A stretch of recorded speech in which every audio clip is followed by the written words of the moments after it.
నమస్తే, welcome to Swaraj news. ముందుగా headlines.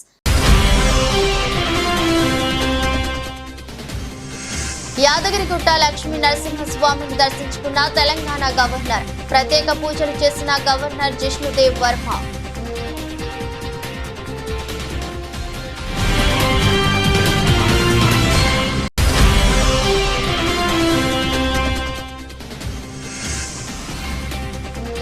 ఎట్టకేలకు ఎమ్మెల్సీ కవితకు బెయిల్ మంజూరు. బెయిల్ రావడంతో బీఆర్ఎస్ శ్రేణుల్లో సంతోషం.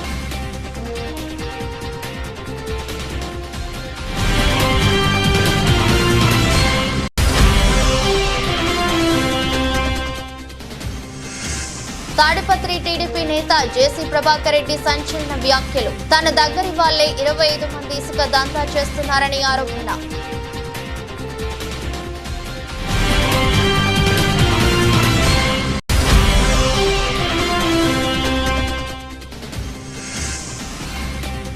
ఫామ్ హౌస్ ఆరోపణలపై స్పందించిన పట్నం మహేందర్ రెడ్డి. పట్టా భూమిలో రూల్ ప్రకారమే కట్టుకున్నానని వివరణ.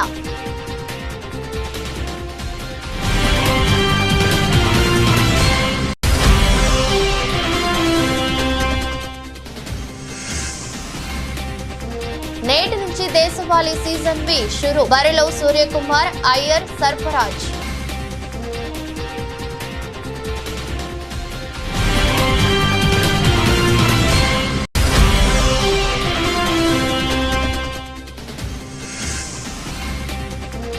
మార్కెట్లకు ఫెడ్ షోస్. వడ్డీ రేట్ల తగ్గింపు అంచనాతో కదం తొక్కిన సూచీలు.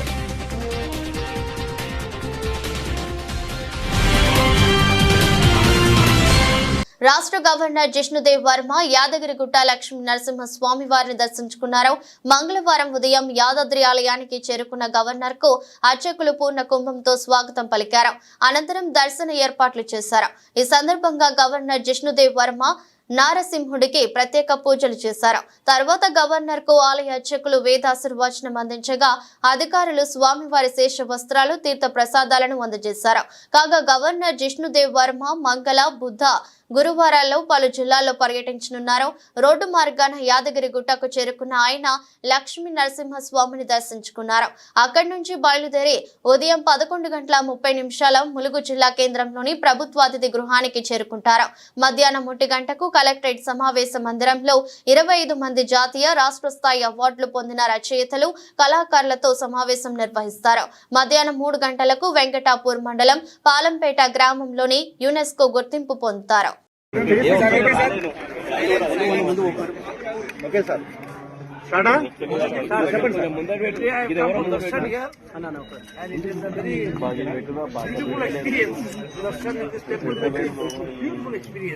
With all the tradition and Vedic hymns, so I am very impressed with this temple. It has been an experience in my lifetime experience, and I will come back here again. And may God bless you all. May Narasimha Devta bless all of you and bless whole of Telangana. Keep the people happy. Sarve bhavantu. నేడు MLC Kavitha bail petition విచారణ నేపథ్యంలో BRS working president KT Rama Rao, మాజీ మంత్రి Siddipet MLA Thanneeru Harish Rao, parliamentary party deputy leader Vaddiraju Ravichandra సుప్రీంకోర్టుకు చేరుకున్నారు. కాగా MLC Kavitha bail petition పై సర్వత్రా ఉత్కంఠకు తెరపడింది. కవితకు బెయిల్ మంజూరైంది. ఢిల్లీ మద్యం కుంభకోణం కేసులో అరెస్టై తీహార్ జైలులో ఉన్న BRS MLC Kalvakuntla Kavitha bail పై మంగళవారం సర్వోన్నత న్యాయస్థానంలో విచారణ జరిగింది. కవిత బెయిల్ పిటిషన్ పై విచారణను justice BR Gavai, justice Viswanathan ధర్మాసనం నిర్వహించింది. Delhi liquor case Vijay Nair bail petition పై విచారణ వాయిదా పడటంతో కవిత బెయిల్ పిటిషన్ కేసు ఏమవుతుందోనన్న ఆందోళన బీఆర్ఎస్ శ్రేణుల్లో నెలకొంది. ఎట్టకేలకు బెయిల్ రావడంతో అంతా ఊపిరి పీల్చుకున్నారు. కవిత తరపున ముకుల్ రోహత్ కి వాదనలు వినిపించారు. సుప్రీంకోర్టులో కవిత బెయిల్ కేసు విచారణ సందర్భంగా కోర్టుకు బీఆర్ఎస్ నేతలు, మాజీ మంత్రులు కేటీఆర్, హరీష్ రావు, వేముల ప్రశాంత్ రెడ్డి, ఎమ్మెల్యే కౌశిక్ రెడ్డి, ఎమ్మెల్సీ సేరి సుభాష్ రెడ్డి, ఎంపీ వద్దిరాజు రవిచంద్ర తదితరులు నేతలు హాజరయ్యారు. కొత్వాల్గూడలోని తన ఫామ్ హౌస్ అక్రమ నిర్మాణం అంటూ వస్తున్న ఆరోపణలపై ఎమ్మెల్సీ పట్నం మహేందర్ రెడ్డి తాజాగా స్పందించారు. మంగళవారం ప్రెస్ మీట్ ఏర్పాటు చేసి ఈ విషయంపై మాట్లాడారు. కొత్వాల్గూడలోని సర్వే నెంబర్ 13లో తన కుమారుడి పేరుతో 14.14 ఎకరాల పట్టా భూమి ఉందని చెప్పారు.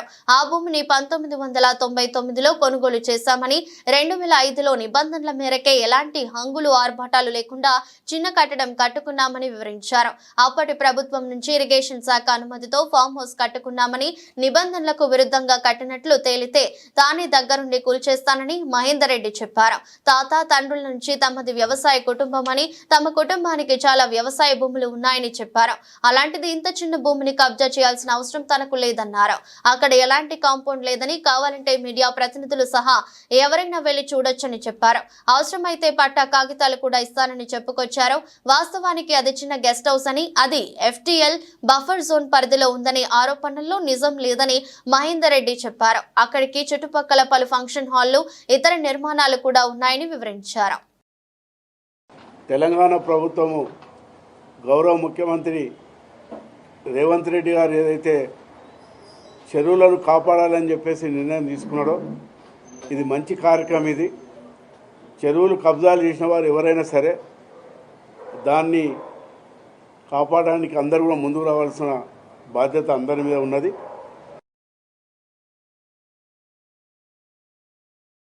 ఆనాడు ఇరిగేషన్ గారు ఏదైతే చెప్పినారో ఆ రూల్ ప్రకారంగానే అప్పటి కలెక్టర్ గారు కూడా, ఎందుకంటే అప్పట్లోనే కొంతమంది మహేందర్ రెడ్డి గారు చెరువు దగ్గర కట్టిన ఒక రూమ్ రావడంతో అప్పటి కలెక్టర్ గారితో కూడా మాట్లాడి సర్వే చేయించేసి ఎక్కడైతే రూల్ ప్రకారం కట్టని అక్కడనే ఆ బిల్డింగ్ కట్టుకోవడం జరిగింది. అది చిన్న బిల్డింగ్. అది ఒకవేళ తప్పని తెలిసి, ఒకవేళ నిజంగా రూల్స్ వ్యతిరేకం ఉంటే మరి ప్రభుత్వం ఏదైతే చేస్తున్నదో దానికి తప్పకుండా సహకరించి మేమే దాన్ని తీసేస్తాం.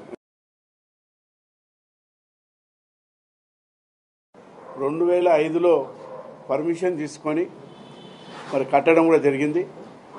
మేము రైతు కుటుంబంకి వచ్చినటువంటి వాళ్ళము. శంషాబాద్ షాబాదు మా సొంత గ్రామం. అది పోతూ పోతూ మరి అప్పట్లో పట్టల్యాండ్ తీసుకొని అక్కడ తోట కూడా పెట్టడం జరిగింది. మామిడి తోట ఉన్నది అక్కడ. ఆవులు బళ్ళు కూడా పెంచుతాం అక్కడ. మరి అక్కడ చాలామంది పనులు ఉన్నారు. అక్కడ వరి పంట కూడా వేసినామాడ. మరి అక్కడ ఏదైతే మా బిల్డింగ్ చూపిస్తున్నారో అదే అంగులు ఆర్భాటాలు లేకుండా చిన్నగా మేము కట్టుకోవడం కూడా జరిగింది. అది కానీ అప్పట్లో మరి నేను పొలిటికల్ ఉన్నా కాబట్టి మరి ఎప్పటికైనా ఇది తప్పులు చేయదనే ఉద్దేశంతో ఆనాటి ఇరిగేషన్ ఇంజనీర్లను పిలిచి రూల్ ప్రకారంగా నేను అది బిల్డింగ్ కట్టడం కూడా జరిగింది. అయితే అక్కడ నీళ్ళు రావడం వల్ల కంపౌండ్ వాళ్ళు ఇట్లా కట్టి ఉంటే నిజంగా కూడా మేము దాన్ని కబ్జా చేసుకున్న వాళ్ళం అవుతాము. మీరందరూ కూడా పోయి చూడండి. కంపౌండ్ వాళ్ళు లేదు, ఏం లేదు. అది తాడిపత్రిలో ఇసుక రవాణాదారులను మాజీ ఎమ్మెల్యే మున్సిపల్ చైర్మన్ జేసీ ప్రభాకర్ రెడ్డి హెచ్చరించారు. ఇసుక తరలిస్తే కఠిన చర్యలు తీసుకుంటామని తెలిపారు. కేవలం 25 మంది మాత్రమే ఇసుక తరలిస్తున్నారు. మిగిలిన వాళ్ళు ఇసుక తరలించి తనకు దూరం కావద్దన్నారు. దయచేసి తనకు దూరం కావద్దని జేసీ ప్రభాకర్ రెడ్డి కోరుతున్నారు. నమస్కారం. నేను ఈరోజు మళ్ళీ ఇసుక గురించి చెప్తున్నా. మొత్తం తాడిపత్రి కాన్స్టిట్యున్సీలో ఒక 25 మందే ఇసుక దొలుకుండేది. వాళ్ళందరూ నాకు ఆప్తులు. 5 ఏళ్ళు నాతో పాటు కష్టపడిన వాళ్ళు. నేను మళ్ళీ కోరుకుంటాను, మానుకోండి. మీకు ఒకరికైనా డబ్బులు అంటే 2 లక్షల మంది ఉంటే ఓటర్లే, 25 మందికి ఇదే. దూరం చేసుకోవద్దండి. దయచేసి మీరంతా నా కోసం 5 ఏళ్ళు కష్టపడ్డారు. నేను గ్రీన్ ట్రిబ్యునల్ పోయినా, సుప్రీంకోర్టుకు పోయినా, హైకోర్టుకు పోయినా, అంతగా నేను తగు వేసుకున్నా. పోయిన గవర్నమెంట్లో మీకు తెలుసు, నన్ను ఎన్నిసార్లు పట్టుకొని ఒకరోజు పొద్దున్నే 7 గంటలకు పట్టుకొని అన్ని ఊర్లన్నీ తిప్పి, డిస్ట్రిక్ట్ అంతా తిప్పి, మీరందరూ వచ్చి పోలీస్ స్టేషన్కి కూర్చుంటే మీ దయ వల్ల ఆ రోజు నేను బయటకు వచ్చిన. దూరం కావద్దండి. మీకు తెలుసో తెలియదో పొప్పూరుకు పోండి, ఆదివారం ఏసీబీ వాళ్ళు వచ్చి అంతా ఎంక్వైరీ చేసుకొని పోయినారు. దయచేసి వచ్చేది మీకేమీ లేదు. ఇంకోటి చెప్తున్నా, టిప్పర్ ఓనర్లో మీ బండ్లు బయటికి రావు. ఎక్కడన్నా పోయి తోలుకోండి, నా కాన్స్టిట్యూన్సీలో తోలొద్దండి. దయచేసి చెప్తున్నా. నిర్మల్ జిల్లా పెంబి మండలంలోని మందపల్లి గ్రామంలో సీసీ కెమెరాలను వీడీసీ ఆధ్వర్యంలో ప్రారంభించారు. యువతకు వాలీబాల్ కిట్స్ ప్రమాదం బారి నుండి కాపాడేందుకు హెల్మెట్స్, ఆదివాసీలకు చీరలను పంపిణీ చేసి యువత క్రీడా నైపుణ్యంగా ఉండాలని, జాగ్రత్తగా వాహనాలు నడపాలని, వాహనదారులకు హెల్మెట్స్, గిరిజనులకు చీరలు పంపిణీ చేసి గిరిజనులతో నృత్యం చేసి విలేజ్ డెవలప్మెంట్ కమిటీని అభినందించారు. ఒక్క సీసీ కెమెరా 100 మంది పోలీసులతో సమానమని, విద్యార్థులు మంచిగా చదువుకోవాలని, డబ్బులు లేకపోతే నేను ఇచ్చి చదివిస్తానని గిరిజనులతో మాట్లాడటం ఆనందంగా ఉందని జిల్లా ఎస్పీ జానకి శర్మిల తెలిపారు. అలాగే ఈ సీసీ కెమెరాస్ పెట్టుకున్నందుకు ఈ ఎంబీఎస్ఐ సెంటర్ వీడీసీ మెంబర్స్ అందరికీ కూడా నేను శుభాకాంక్షలు తెలియజేస్తాను. ఎక్కడికి వెళ్ళినా వీడీసీ గురించి కంప్లైంట్స్ ఇప్పిస్తూ ఉంటాయి. ఇప్పటికైతే రోజుకి వస్తూనే ఉంటాయి. ఊళ్ళో వీడీసీ వాళ్ళు బహిష్కరించారు, వీడీసీ వాళ్ళు హెరాస్ చేస్తున్నారు, వీడీసీ వాళ్ళు డబ్బులు అడుగుతున్నారు అని. కానీ ఇక్కడ వీడీసీ వాళ్ళు వాళ్ళే పూనుకొని మంచిగా కెమెరాస్ పెట్టించడం అంటే నాకు చాలా సంతోషంగా ఉంది. మంచి పనులు చేస్తున్నందుకు మీ అందరికీ కూడా నా అభినందనలు తెలియజేస్తాను. అలాగే సీసీ కెమెరాస్ మా డిఎస్పీ గారు చెప్పినట్టు ఒక సీసీ కెమెరా 100 మంది పోలీసులకు సమానం. దొంగతనాలు ఇప్పుడు మనకి ఏమవుతుందంటే ఇదివరకు ఇక్కడ లోకల్ దొంగలు అలా వచ్చి ఇలా చేసుకుని పోతూ ఉండేవారు. ఇప్పుడు ఎక్కడెక్కడ నుంచి వస్తున్నారు, రాజస్థాన్ నుంచి వస్తున్నారు, బీహార్ నుంచి వస్తున్నారు, హర్యానా నుంచి వస్తున్నారు, చేస్తారో వెళ్ళిపోతారు. మాకు ఎట్లా తెలుస్తుంది? తెలియదు. అలాగే కొన్నిసార్లు ఊర్లో కూడా చిన్న చిన్న పోయినప్పుడు గొడవలు అవుతుంటాయి. నువ్వు తీసావు అంటే నువ్వు తీసావు అనేసి కొన్నిసార్లు అపోహలు వస్తూ ఉంటాయి. అట్లాంటివన్నీ కూడా ఈ సీసీ కెమెరాస్ పెట్టుకోవడం వల్ల మనకి క్లారిటీ ఉంటుంది. ఎవరు ఏం చేశారు, ఎటు పోయారు, ఏంటి, ఎవరు వస్తున్నారు, ఊర్లోకి కొత్త వాళ్ళు ఎవరైనా వచ్చారా ఏంటి అన్నది మనకి ఒక ఏర్పడిపోతుంది. సో కాబట్టి ఈ సీసీ కెమెరాస్ ఉండడం అనేది చాలా మంచి పని. ముఖ్యంగా ఈ ఫస్ట్ టైము నేను ఈ ఖానాపూర్ సర్కిల్లో ఫస్ట్ ఈ ప్రోగ్రామ్ నేను చేసింది. మన జిల్లాలో ఇప్పుడు చాలా దగ్గర మనకు కెమెరాలు పెట్టడం జరుగుతుంది. అందరూ కూడా ముందుకొచ్చి కెమెరాలు పెడుతున్నారు. అదేవిధంగా చిన్న చిన్న ఏమైనా తగాదైతే కూడా ఆ కెమెరాలో రికార్డ్ అయి ఉంటుంది.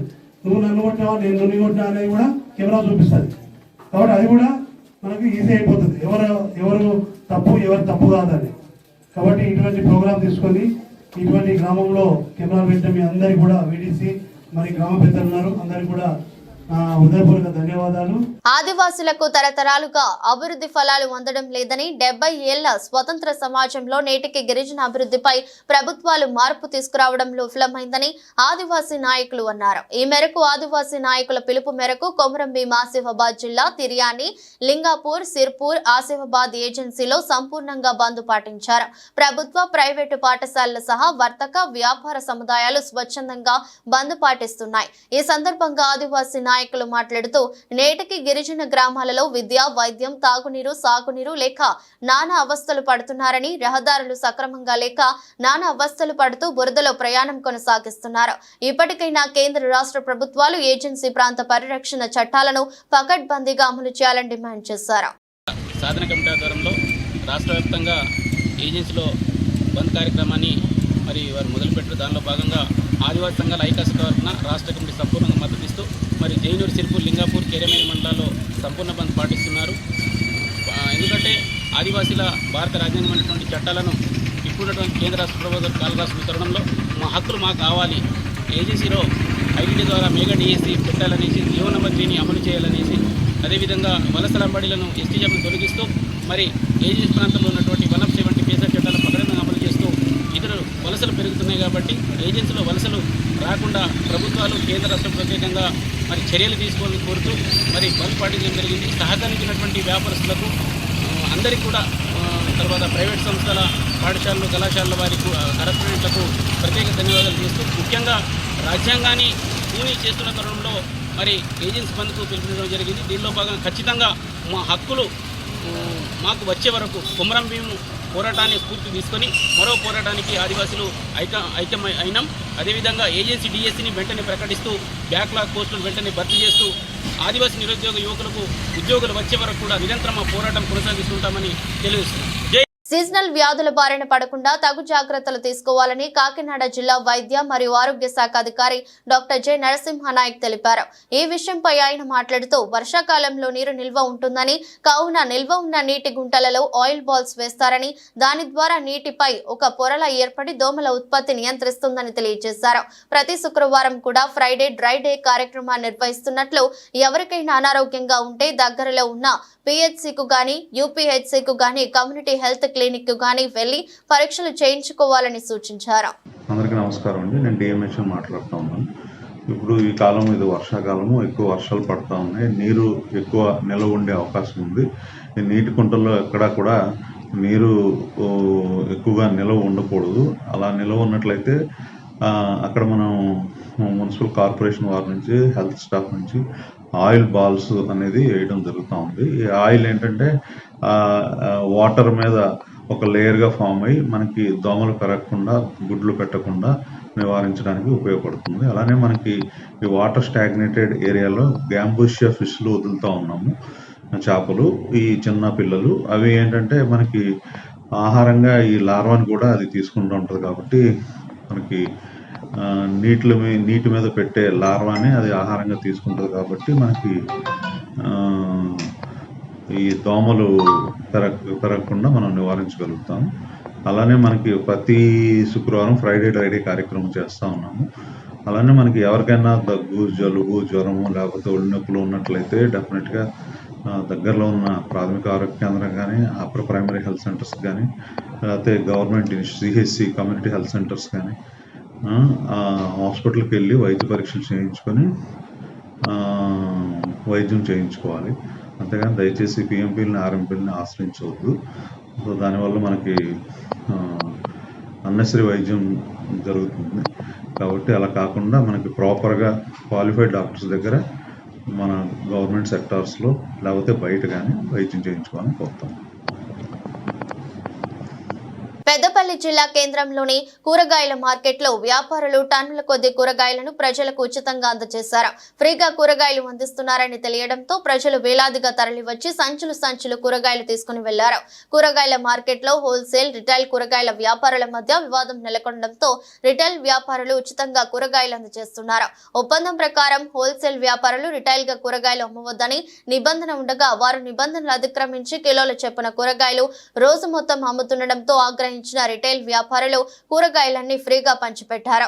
ఈ సమస్య పరిష్కారం అయ్యే వరకు ఇలాగే ఉచితంగా కూరగాయలు పంచుతామని చిరు వ్యాపారులు పేర్కొంటున్నారు. ప్రెసిడెంట్ నేను షకీల్.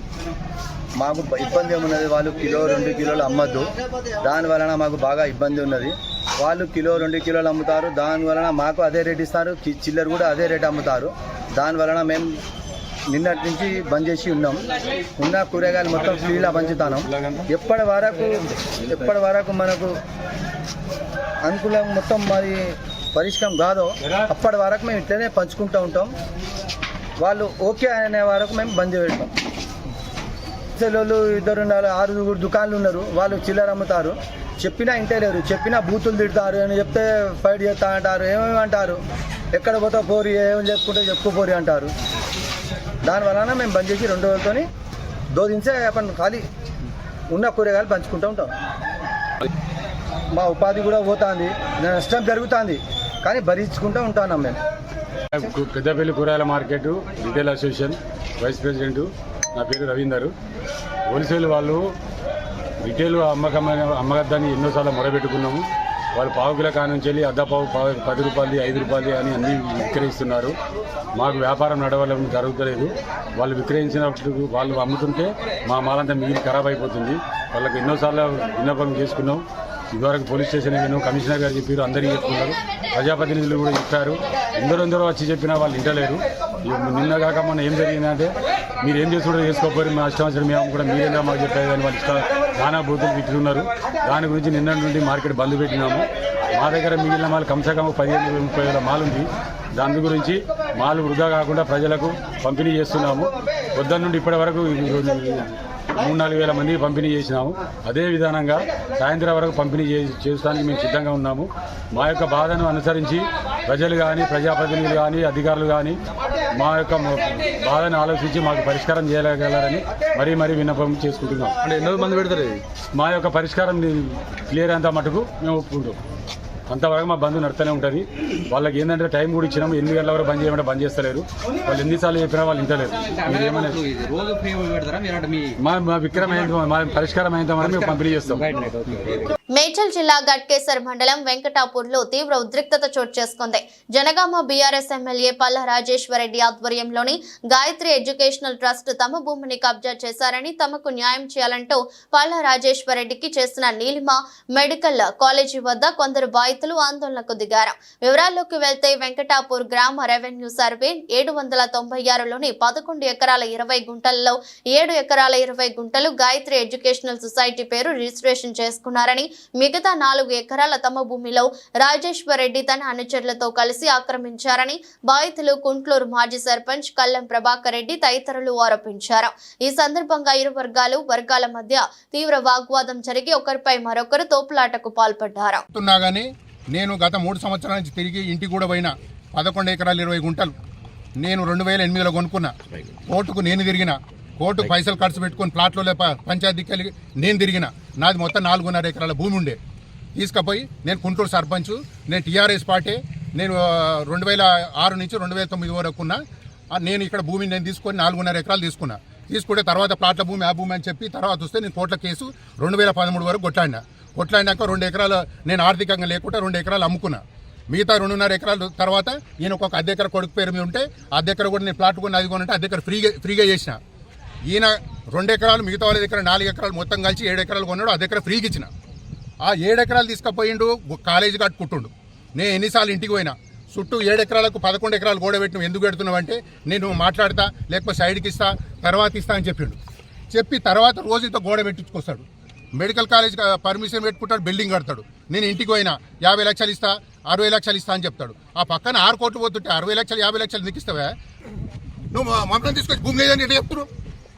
తప్పుడు పనులు, తప్పుడు ప్రచారం, తప్పుడు చేసి వాడు ఎవడు ఫోన్ చేసినా వైభవ్ కాలనీ పోయింది. అలా ల్యాండ్ ఏ వైభవ్ కాలనీ పోయింది చూపి, ఏ వైభవ్ కాలనీ పోయింది? నీ ఎంప్లాయీస్ కట్టుకోరు, నువ్వు ఆడ షెడ్ కట్టుకున్నావు. ఈ దవాఖాన సగం అలానే ఉంది, షెడ్ కూడా అలానే ఉన్నాయి, ఆ హాస్టల్ అలానే ఉంది.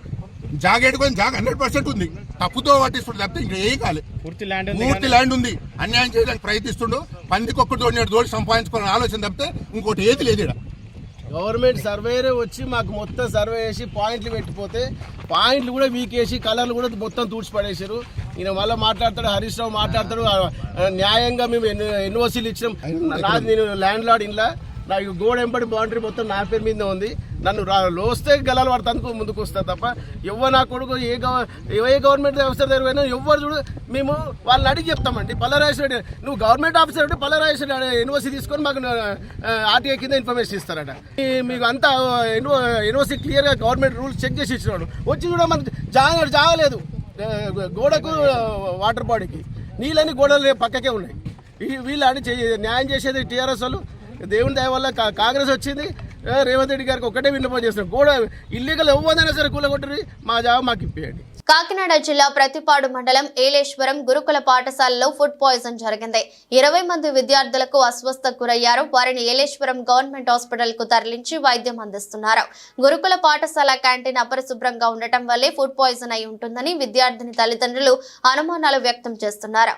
గతంలో ఇదే గురుకుల పాఠశాలలో విలేకరులు వార్తలు ప్రచురించగా వారిపై కూడా తప్పుడు ప్రచారాలను సైతం చేయించుకున్న గురుకుల పాఠశాల సిబ్బంది ఈ విషయం తెలుసుకున్న జిల్లా కలెక్టర్ హుటాహుటిన ఏలేశ్వరం బయలుదేరారు.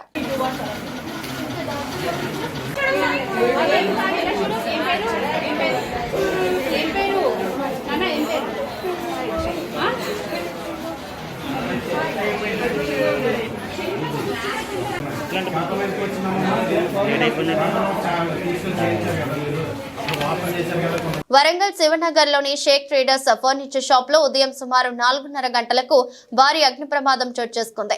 ఇటు విషయం తెలుసుకున్న అగ్నిమాపక సిబ్బంది హుటాహుటిన సంఘటనా స్థలానికి చేరుకుని మంటలు ఆర్పడానికి ప్రయత్నం చేశారు. ఈ అగ్ని ప్రమాదం షార్ట్ సర్క్యూట్ వలన లేదా ఇతర కారణాల వలన దర్యాప్తు చేసి తెలుపుదామని వరంగల్ డిఎఫ్ఓ శ్రీధర్ రెడ్డి తెలిపారు. ప్రస్తుతానికి మంటలు అదుపులోకి వచ్చి డిఎఫ్ఓ సుమారు 10 లక్షల వరకు ఆస్తి నష్టం జరిగిందని తెలిపారు.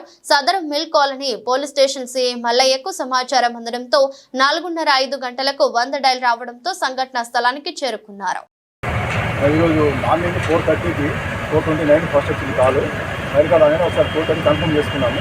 ఫస్ట్ మా ఫైర్ కంట్రోల్ రూమ్ హైదరాబాద్ వచ్చింది. వాళ్ళు కాల్ కన్ఫర్మ్ చేసుకొని వెంబడే మాకు వరంగల్ ఫైర్ స్టేషన్ కరెంట్ ఇచ్చారు. మేము 4:30కి వరంగల్ ఫైర్ స్టేషన్ దిగి తర్వాత ఎందుకంటే 4:34 మాకు తీసేయండి. వచ్చిన తర్వాత ఫైర్ ఫైటింగ్ చూసేసరికి ఫైర్ చాలా ఎక్కువ ఉండడంతో ఇమీడియట్గా హన్మకొండ, గొర్రెకుంట మరియు వర్ధనపేట ఫైర్ స్టేషన్ సమాచారించారు. డిస్ట్రిక్ట్ తర్వాత 4 సంవత్సరాలు వెంబడి మేము వచ్చాను. వచ్చి 4 వెహికల్స్ తోటి 4 వైపున 4 వెహికల్స్ పెట్టి ఫైర్ కంట్రోల్ చేయడం జరిగింది. ఈ ఫైర్లో ఫస్ట్ ముందు భాగం 2 భాగాలు ఉంది. దీంట్లో ఫస్ట్ భాగంలో మనకు గోల్డ్ ఫర్నిచర్ ఉంది. వెనుక భాగంలో బార్దాన్ అంటే గన్ని బ్యాగ్స్ ఉన్నాయి. బాగా ఆ గన్ని బ్యాగ్ స్టోరీ ఎక్కువ వల్ల ఫైర్ చాలా ఎక్కువ జరిగింది. అది మా ఫైర్ సిబ్బంది కృషి వల్ల మరి పోలీసు వారి సిబ్బంది అందరి కృషి వల్ల పక్కకున్న ఒకటి ప్లైవుడ్ గోదాం ఉంది, ప్లస్ పక్కన ఇంకో గన్ని బ్యాగ్స్ గోదాం ఉంది. అది ఫైర్ ఎక్స్టెండ్ కాకుండా కంట్రోల్ చేయడం జరిగింది. ఆల్మోస్ట్ ఆ ఫైర్ మొత్తం కంట్రోల్ అయిపోయింది.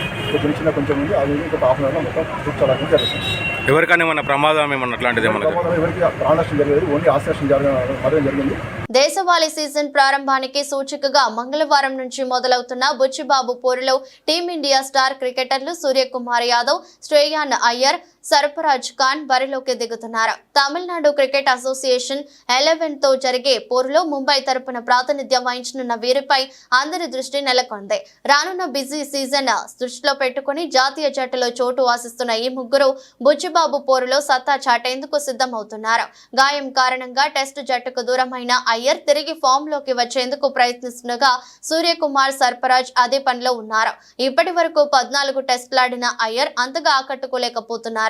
గతేడాది జనవరి నుంచి 12 ఇన్నింగ్స్ లో అయ్యర్ 17 సగటుతో 187 పరుగులకే పరిమితమయ్యాడు. ఇందులో 35 అత్యధిక స్కోరు కావడం గమనార్హం. ఇటీవల టీ20 కెప్టెన్ గా ఎంపికైన సూర్యకుమార్ టీమిండియా తరపున గతేడాది ఏకైక టెస్టు ఆడాడు. మరోవైపు స్వదేశంలో ఇంగ్లాండ్ తో జరిగిన టెస్టు సిరీస్ ద్వారా అరంగేట్రం చేసిన ముంబై కెప్టెన్ సర్ఫరాజ్ జాతీయ జట్టులో తన చోటు నిలుపుకోవాలని చూస్తున్నాడు. 5 ఇన్నింగ్స్ లో 50 సగటుతో సర్ఫరాజ్ 200 పరుగులు చేశాడు. మంగళవారం తమిళనాడుతో జరిగే మ్యాచ్ లో ముంబై జట్టును సర్ఫరాజ్ ముందుండి నడిపించనున్నాడు. మరోవైపు గత రంజీ సీజన్ లో అత్యధిక వికెట్లతో ఆకట్టుకున్న సాయి కిషోర్ తమిళనాడు జట్టుకు నాయకత్వం వహిస్తున్నారు. వడ్డీ రేట్లను తగ్గిస్తామని అమెరికా ఫెడరల్ వ్యాఖ్యలు దేశీయ సూచీల్లో ఉత్సాహాన్ని నింపింది. లాభాల్లో ప్రారంభమైన సూచీలు చివరి వరకు ఇదే ట్రెండ్ ను కొనసాగించింది. మెటల్, ఐటీ, కన్స్యూమర్ డ్యూరబుల్ సూచీలకు మదుపరుల నుంచి లభించిన మద్దతుతో వరుసగా 5వ రోజు సోమవారం సూచీలు భారీగా లాభపడ్డాయి. దేశీయ మార్కెట్లోకి విదేశీ సంస్థాగత పెట్టుబడిదారులు భారీగా నిధులు కుమ్మరించడం, బ్లూ చిప్ సంస్థలైన హెచ్డిఎఫ్సి బ్యాంక్, రిలయన్స్ లో మదుపరులలో సెంటిమెంట్ ను మెరుగుపరిచింది. ఒక దశలో 700 పాయింట్లకు పైగా లాభపడిన 30 షేర్ల ఇండెక్స్ సూచీ సెన్సెక్స్ చివరకు 611.90 పాయింట్లు అందుకుని 81,698.11 పాయింట్లుగా చేరుకోగా మరో సూచీ నిఫ్టీ 25,000 పాయింట్ల మైలురాయిని మళ్లీ అధిగమించింది. చివరకు 187.45 పాయింట్లు ఎగబాకి 25,001.60 వద్ద ముగిసింది. వరుసగా సూచీ 8వ రోజు లాభపడటం విశేషం. వార్తలు ముగించే ముందు మరోసారి హెడ్లైన్స్. యాదగిరిగుట్ట లక్ష్మీ నరసింహస్వామిని దర్శించుకున్న తెలంగాణ గవర్నర్. ప్రత్యేక పూజలు చేసిన గవర్నర్ జిష్ణుదేవ్ వర్మ.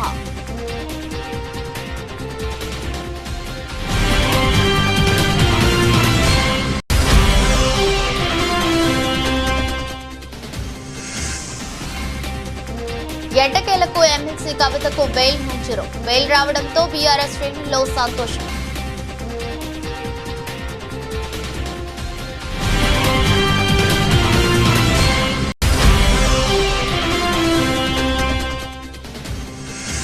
తాడిపత్రి టీడీపీ నేత జేసీ ప్రభాకర్ రెడ్డి సంచలన వ్యాఖ్యలు. తన దగ్గరి వాళ్లే 25 మంది ఇసుక దందా చేస్తున్నారని ఆరోపణ.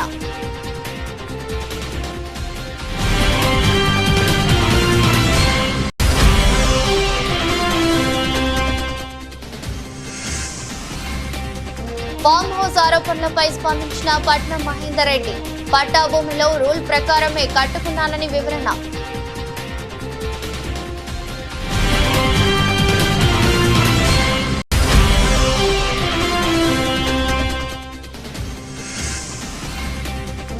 నేటి నుంచి దేశవాళీ సీజన్ బి షురు. బరిలో సూర్యకుమార్, అయ్యర్, సర్ఫరాజ్.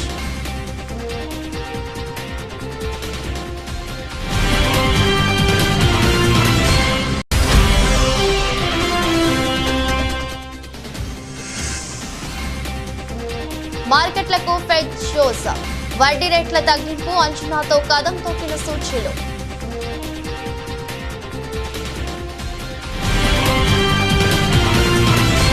ఎదురొస్ట్ బులెటిన్ మరో బులెటిన్లో మళ్ళీ కలుద్దాం.